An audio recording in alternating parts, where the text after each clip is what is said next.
Santa's Dark Secret, Part 1. Snowflakes, like glittering stars, shimmered in the night sky as the Winters family braved the frigid path towards Evergreen Valley. Within its frost-kissed pines and winter winds lay a shimmering paradise, the North Pole. But beyond the blanket of joy that cloaked this haven was a chilling secret, harbored by the mysterious figure known as Santa Claus. For generations, children have wished upon his sleigh with bated breath, believing that only goodness lies beneath. But beneath the facade of twinkling lights and joyful carols lurked an ominous truth about to be unveiled by those who dared to seek. The Winters family journeyed into the abyss of the North Pole, expecting whimsy and enchantment.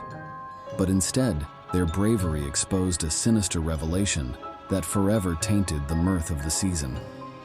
As they trudged through the whimsical wonderland of the North Pole, escorted by elves with eyes that glinted like knives and cheeks flushed with a poisonous fever, an icy sense of unease skittered through the frost-laden air.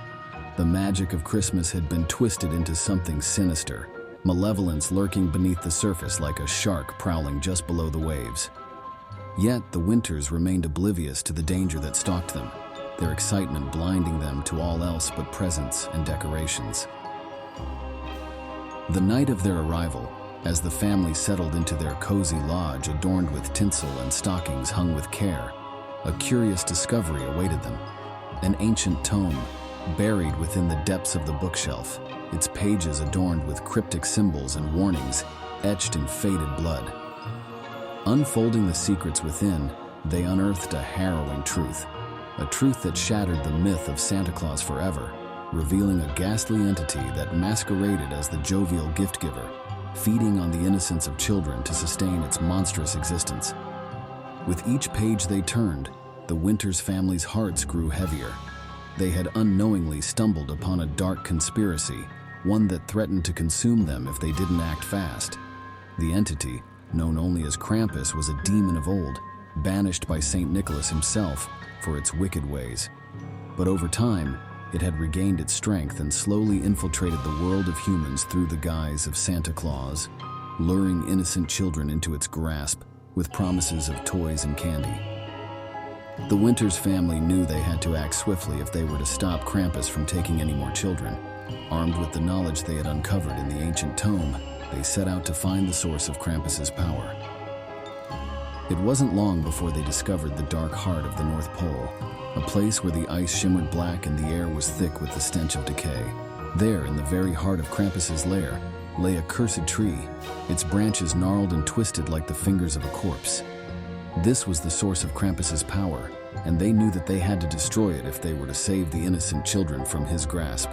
But as they approached the tree, a sense of foreboding washed over them. They could feel Krampus's malevolent presence lurking just beyond the shadows, waiting for them to make a misstep. With trembling hands, they lit the ancient torches they had brought with them and approached the cursed tree.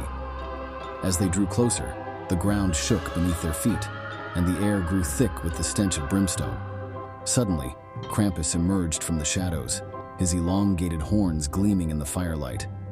His eyes were filled with a hunger that chilled the Winters family to their very bones.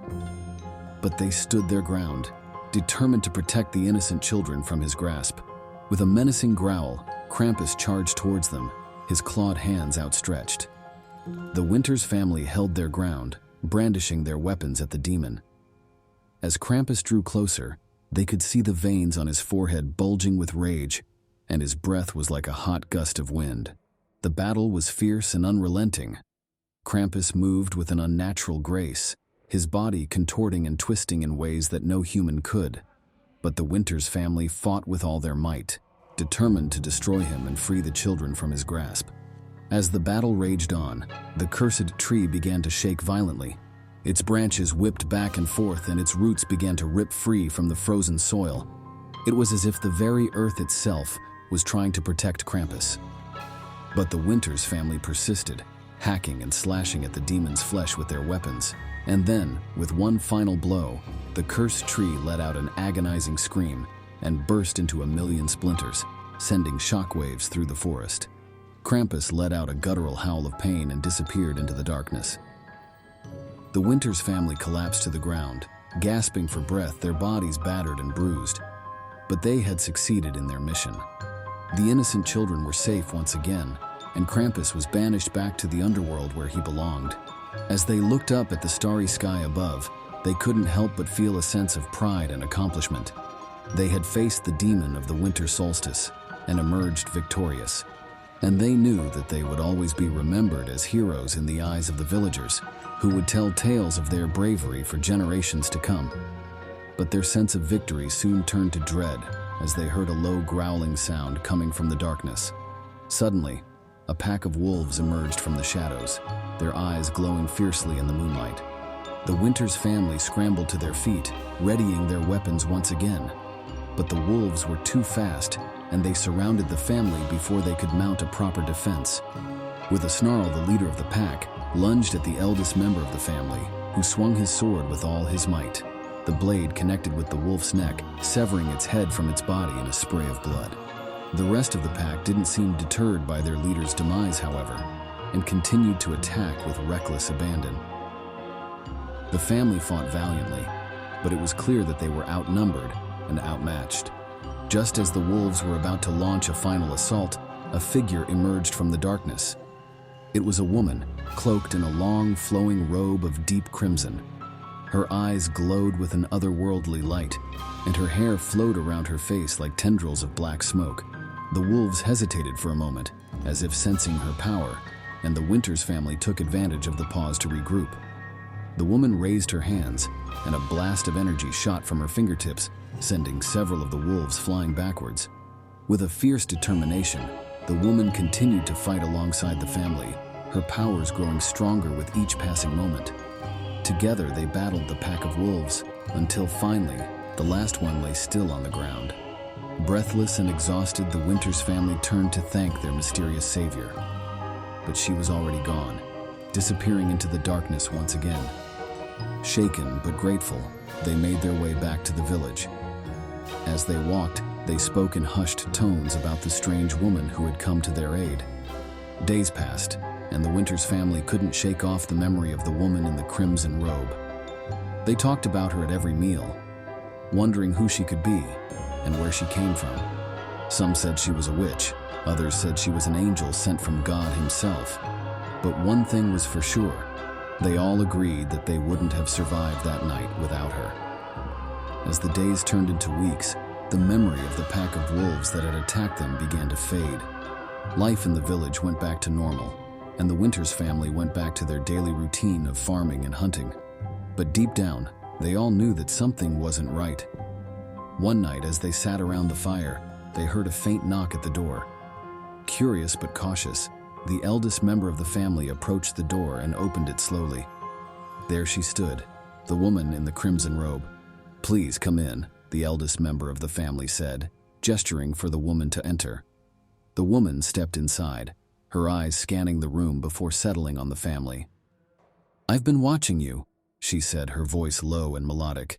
"You are brave and strong. I can see that you will need my help again soon." The family looked at one another in confusion. "What do you mean?" one of them asked. "There is a darkness coming," the woman said, her eyes growing dark. "A darkness that threatens to swallow this village whole. But with my help, you can fight it. You can protect your home." Without another word, the woman in the crimson robe turned and left the house, disappearing once again into the night. The Winters family spent the next few days in a state of unease. They didn't know what the woman meant by darkness, but they knew that they had to be prepared. So they stockpiled weapons and supplies, training themselves in the art of combat and survival. They spent endless hours perfecting their techniques, readying themselves for the moment when the woman in the crimson robe would return. And return she did. One evening, as they were sitting around the fire once again, they heard the unmistakable sound of howling in the distance. It was louder than any other howl they had heard before, and it sent shivers down their spines. Without warning, the door burst open and a pack of wolves charged into the room. The Winters family fought bravely, slashing and stabbing at the beasts with their weapons. But it soon became clear that they were outnumbered. Just as they thought they would be overcome, the woman in the crimson robe appeared once again, wielding a staff made of twisted wood. With one swift motion, she sent the wolves flying backwards, their bodies slamming against the walls. "You have done well," she said, her eyes glowing in the dim light. "But this is only the beginning. The true darkness is still to come." The Winters family stared at each other, a conflicting range of emotions apparent on their faces. Fear and courage clashed within them. They knew the danger that lay ahead of them, yet they refused to back down. "We're ready," one of them declared, determinedly. But in the same breath, they murmured questions of doubt. Was this really the right choice? Could they survive what was coming for them? The woman in the crimson robe nodded slowly, a smirk playing on her lips. "It's here," she muttered ominously, "and it's going to be worse than anything you've ever seen before." She whirled around and left the room, leaving behind an air of indifference as the Winters family contemplated their impending doom. Unwillingness to surrender warred with their courage. What would happen if they were to turn away now? Yet, despite all this inner turmoil, one thing was certain. Whatever happened, they had no choice but to fight or die.